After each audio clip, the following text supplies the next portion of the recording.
거짓말 탐지기는 오히려 변호사까지 하는 영호를 모욕하는 말이죠. 근데 사실 로쇼는 영호가 굉장히 이해가 가는 게, 어떻게 보면 영호를 보면서 많은 엘리트 남자들이 공감을 할 겁니다. 보통은 엘리트 남자들이 가장 많이 하는 실수가, 초반에 사회 진출을 할 때 좋은 직업을 가지고 사회 진출을 하면은 다른 사람들을 칭찬해 주면은 모든 게 해결될 거라고 믿고, 좋게 생각하면 모든 게 해결될 거라고 믿는 그러한 낙관론이 있죠. 근데 그게 또 엘리트의 특징이기도 하니까요. 근데 현실은 냉혹하다, 요렇게 로쇼가, 자본주의는 차갑다, 또 윤루카스가 생각이 나네요. 뭐 어쨌든 굉장히 차가운 세상인데, 그렇다고 해서 욕을 하라는 건 아니고, 일단은 거짓말 탐지기로 말을 돌리는 것 자체가 현숙에게는 굉장히 더 큰 상처일 겁니다. 그러니까 현숙이 더 나중에 다음날에 더 크게 운 거고, 오히려 영호가 솔직하게 여기서 이렇게 말하는 게 좋았습니다. 너 가정 형편 진짜 쓰레기구나. 이렇게 하면 오히려 현숙은 웃었을 거예요. 왜냐하면 쓰레기인 게 맞으니까. 가정 형편 쓰레기 맞습니다. 현숙이 이혼 가정이라서가 아니라, 이혼 가정이어도 필라테스 사장님 혹은 차려줬거나, 무용학원 2개씩 차려줬거나, 그러면 몰랐는데, 사실 현숙이 지금 이렇게 좀 주저하는 이유는 결국에 이혼 가정인데 그 가정이 좀 잘 안 풀렸다, 약간 이런 걸 말하고 싶은 거고, 당연히 지금 트럼프도 이혼 가정인데 우리 아빠 트럼프 미국 대통령이야 이러면 누가 거기다가 대고 불우한 환경이구나 이렇게 말할 사람 한 명도 없죠. 영호는 이걸 눈치를 챈 거예요. 왜냐하면 두뇌 회전이 빠르기 때문에. 근데 거기다가 대고서 좋게 해결하려고 하는 게 오히려 더 지금 영향을 미쳤다. 영호 반성해야 됩니다. 반성 시게 해야 되고, 현숙이 원하는 건 오히려 솔직한 답변이었을 겁니다. 로쇼 같은 답변, 로쇼 솔루션.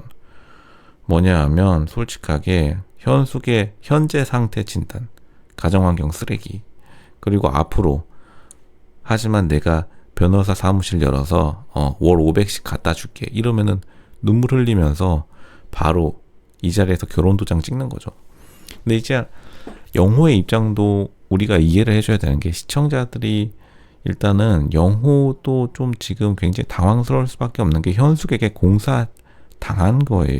왜냐면 현숙이 이걸 빨리 말해줬어야 됐는데, 결국에는 현숙도 자기 이득을 위해서 4일째 밤, 내일 이제 선택해야 되는데, 지금 밥 먹다 말고 그냥 사람 체하죠.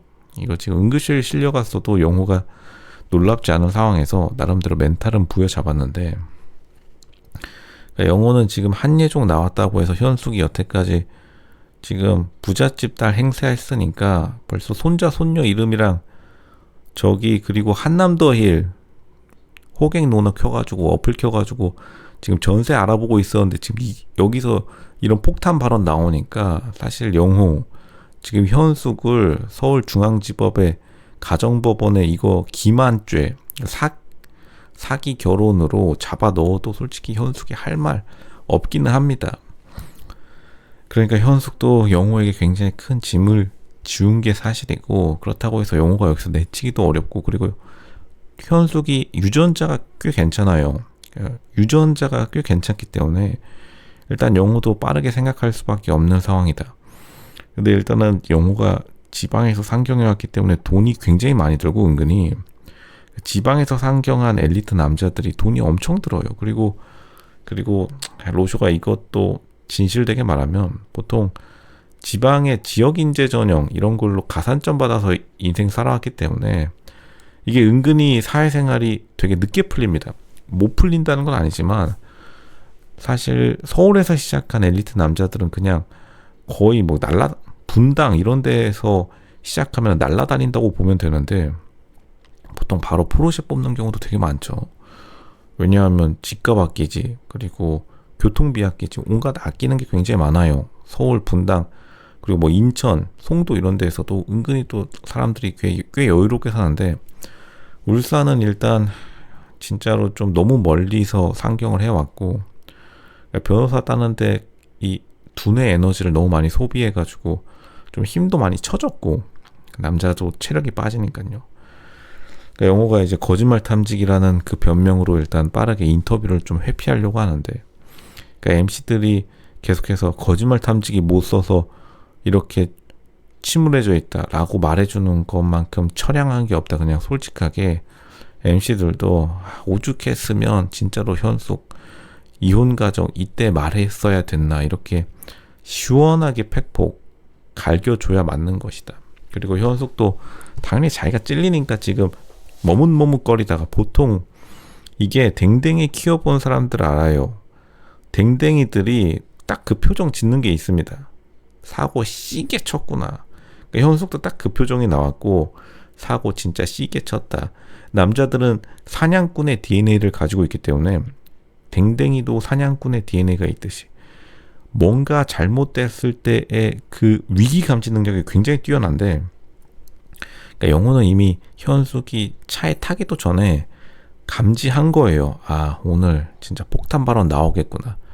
근데 솔직히 말하면 예상했을 텐데 이 정도일 줄까지는 몰랐던 겁니다. 그냥 뭐 혹시나 뭐 빚이 있겠거니 한 요 정도까지는 생각했을 것 같은데, 갑자기 뜬금없이 여태까지 진짜로 부잣집 딸 코스프레 이빠이 하다가 막판에 그냥 나 사실 이혼 가정인데 거기다가 다른 가족까지 딸렸어, 뭐 이렇게. 그나마 다행인 거는 영호 입장에서 사실 뭐 현숙이 갑자기 애 딸린 미혼녀 약간 이런 진짜로 그건 디비지는 그런 말은 아니어서 다행히 나 최악은 면했습니다. 정말 그거는 10년 감수했고. 근데 보통 이게 이혼 가정인데 잘 안 풀린 이혼 가정이 파면은 진짜 더 나온 경우가 많아요. 이게 진짜로 솔직히 그렇습니다. 로쇼가 이거는 거짓말을 할 수 없겠습니다. 이 로쇼 채널 가슴 아픈 진실을 말하는 채널이고, 보통 이혼 가정인데 말이 쉽게 안 나오는 가정이다. 그러니까 SK 최태원 회장님 가족 같은 그런 S급 이혼 가정이 아니다라고 하면은, 보통 더 파보면은 갑자기 뭐 진짜 이복 동생 한 명 더 튀어나오고, 그리고 막 갑자기 막 머리끄댕이 칼부림, 그러니까 막 갑자기 소드 마스터 나오고, 그리고 갑자기 누가 앱에서 또 나오고 난리 납니다. 이러니까 굉장히 골치 아픈 상황 벌어졌고, 현숙이 이것에 대해서 훨씬 더 투명하게 더 빠르게 모든 것을 꺼내놓는 게 오히려 낫다. 그러니까 결국에는 현숙도 좀 상도덕이 없었고, 영호도 그것 치고는 굉장히 큰 펀치를 맞은 거죠. 그러니까 사실은 갑자기 전쟁 같은 게 났는데 핵폭탄부터 떨어진 겁니다. 보통 우리가 이제 전쟁이라고 하면은 사실 서로 간보기 이런 것도 하다가 하는데 깜짝 놀라는 거죠. 그러니까 이제 우리가 영호를 100% 이해해 줘야 되고, 그것 치고는 영호가 잘 버텼다. 근데 사실 거짓말 탐지기 변명 이거는 굉장히 짜쳤습니다. 근데 그 심정 이해는 간다.